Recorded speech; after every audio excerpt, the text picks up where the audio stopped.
Prayagraj high court से चौंकाने वाला फैसला सामने आया है। कोर्ट ने शादी का झूठा वादा कर संबंध बनाने जैसे मामलों में कानून की स्पष्ट व्याख्या कर दी है। इलाहाबाद हाई कोर्ट ने साफ शब्दों में कहा है कि आपसी सहमत से बने शारीरिक संबंधों को बाद में धोखाधड़ी या अपराध नहीं माना जा सकता।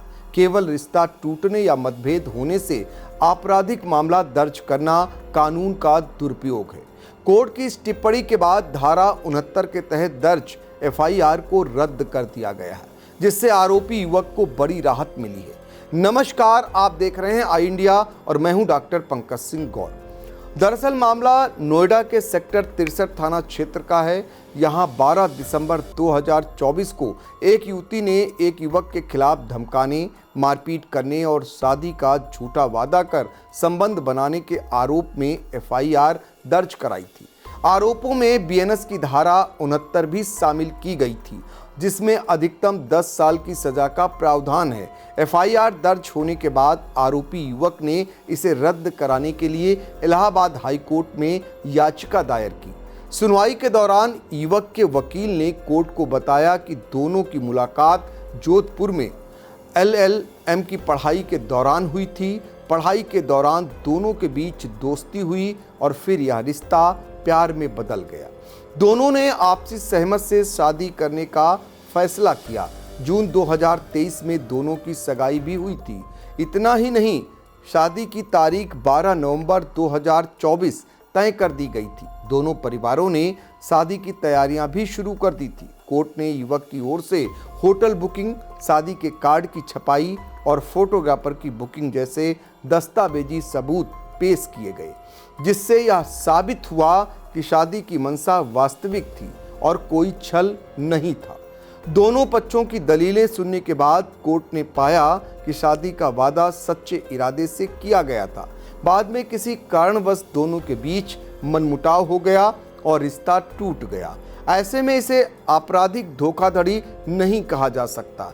कोर्ट ने स्पष्ट कहा कि सिर्फ रिश्ता टूट जाने से किसी सहमति आधारित संबंध को अपराध की श्रेणी में नहीं रखा जा सकता। यह फैसला न्यायमूर्ति सिद्धार्थ वर्मा और न्यायमूर्ति अब्दुल शाहिद की खंडपीठ ने सुनाया।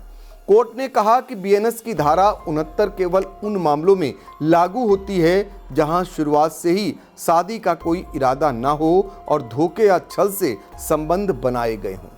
यदि दोनों पक्षों की सहमति से रिश्ता बना और बाद में परिस्थितियों के कारण शादी नहीं हो पाई, तो इसे धोखाधड़ी नहीं कहा जा सकता।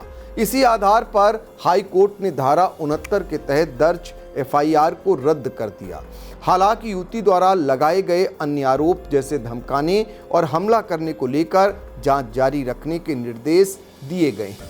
कानूनी विशेषज्ञों का मानना है कि यह फैसला उन मामलों में मार्गदर्शक साबित होगा जहां व्यक्तिगत रिश्तों के टूटने के बाद आपराधिक धाराएं लगा दी जाती हैं।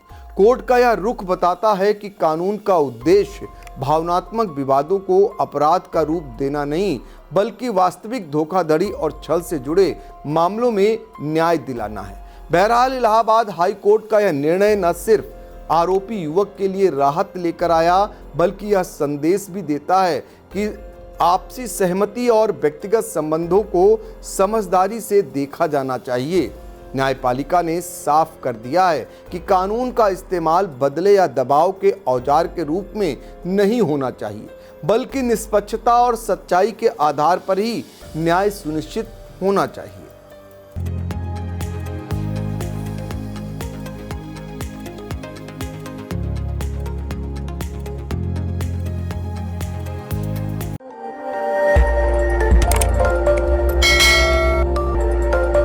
खबर आपकी, नजर हमारी। देखते रहिए आई इंडिया।